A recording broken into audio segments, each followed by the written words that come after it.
Hey guys, we're going to talk about two things, the vet dream and the who's who. So, I have a dream, said Australia, that one day our entire workforce would be upskilled, motivated, and that we could be competitive worldwide.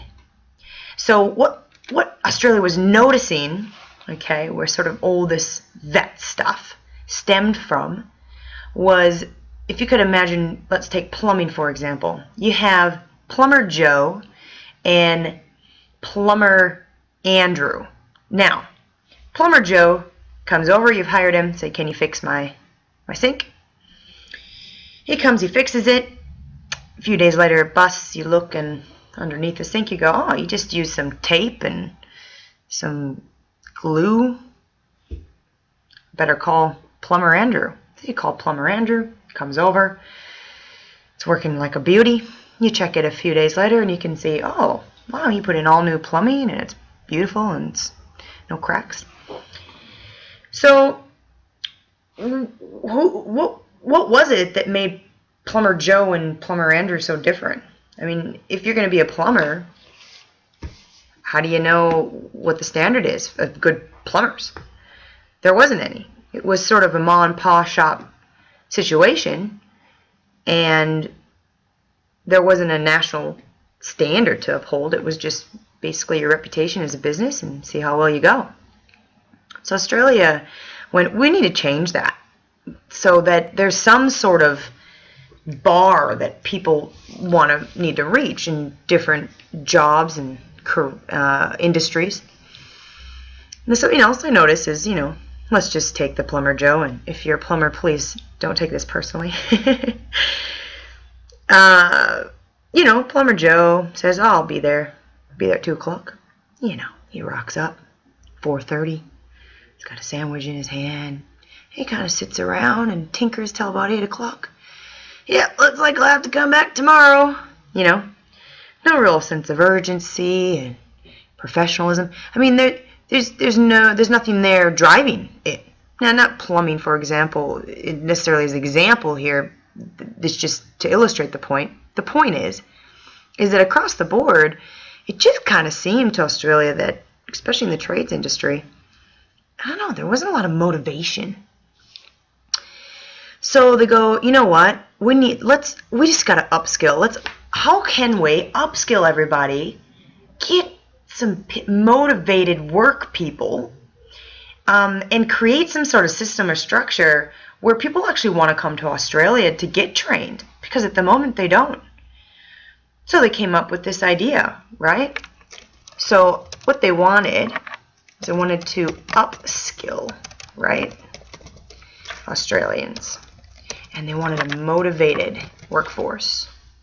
And they wanted to become competitive worldwide.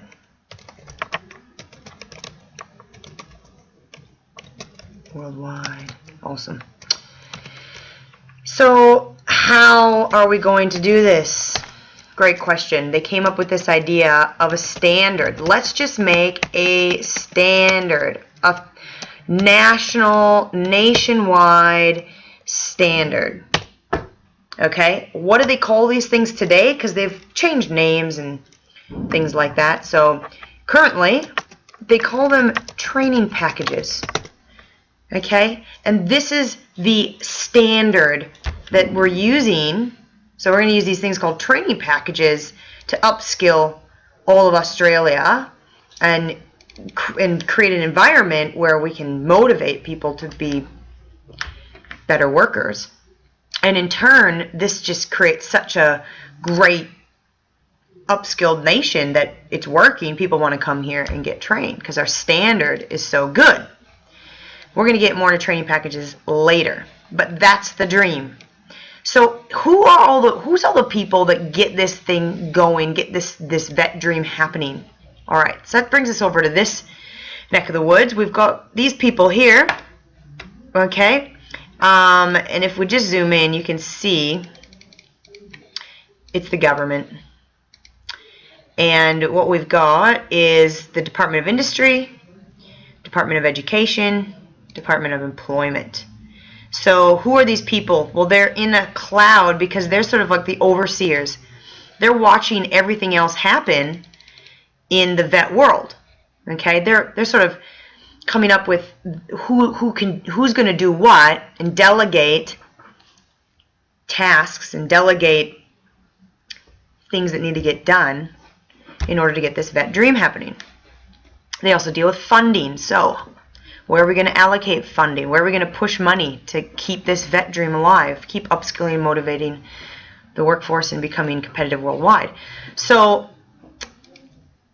one of the things that they created, one of the ideas that they have, or let's create some people to actually write these standards. Someone needs to decide what the standard is and actually write it down in a document so that other people can read it across the nation and be on the same page.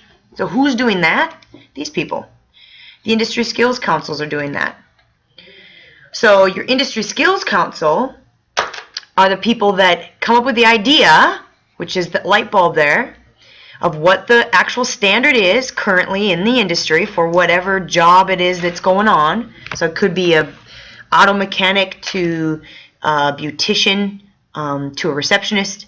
And then the pencil here represents the fact they actually write these things called training packages. They write everything in them. So they write out the standard and say, this is the standard to be a receptionist. This is the standard to be an auto technician. Someone has to guide this process a little bit, and that's the NSSC. Now this particularly, the NSSC dissolved September 13th, 2013. They are being replaced by what's being called an Industry Advisory Committee. However, the purpose is similar to the NSSC, so we're going to just use this icon here just for simplicity purposes. But basically, the NSSC, we can even chuck them on this side. They come up with the structure and the format of I need some sort of format to chuck my ideas into. So these training packages have units and qualifications and things in them that are basically documents. What goes in the document? Well, the NSSC decides and says this is what needs to go in the document, Industry Skills Councils. So when you're writing these standards, it needs to look like this. So then the Industry Skills Council writes them, and then they give it back to the NSSC, or the new NSSC, and they give the stamp of approval, or what may be called endorsement. They endorse the training packages, the units, the qualifications, the skill sets, the documents that they've written that have the standard in them. And they say, yep, that's good. It's the way we want it. Give it the stamp of approval, okay? And then they put it on a website. And I'll pull up that website for you. And pull up this website with me. Just pause the video, go to training.gov.au. And then you're going to go to Vet Register. This, my friends, is your library. So it contains all of your standards. Everything that's been written, okay, by the Industry Skills Councils and approved by whatever the now is of the NSSC, as things change all the time in vet, goes on this website. So here's your library. You want to find a standard, go here, okay? This is where you search, right? Let's just do a quick search. I want you to search for your particular industry. Let's just go with, let's say you're in business. You might just go in there and go business. I don't want old stuff. I'll tick that. Pull it up. I've got training packages here, quals, credit courses, units, and skill sets. So let's just say I go and I check it out. Here's my training package. So this has all the standards that I need, right? And here's my Industry Skills Council that wrote it.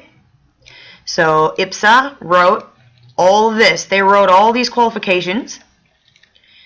Okay, they wrote all these units. You can see here we've got 1 of 10. Oh, that's skill sets. They wrote all these 30 different skill sets. All these units. There's 551 units of competency that have been written. It's all in here. I mean, it's very easy to just download these documents. So you just go into it, and you can find content here, where it says content. And there I can just download the unit. And there it is.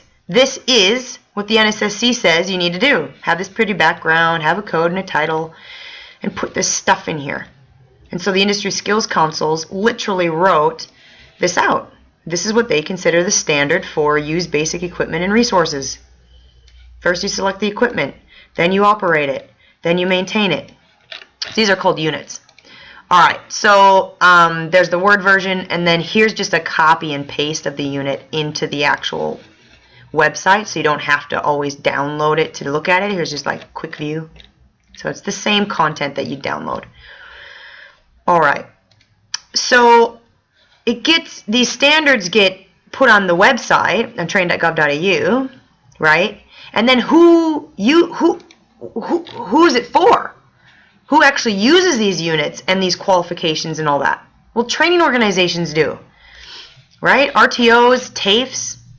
Okay, so I want access to this stuff because I'm running a certificate for in TAE. I need access to my qual. I need access to my units so that, we can make sure we're doing things the right way.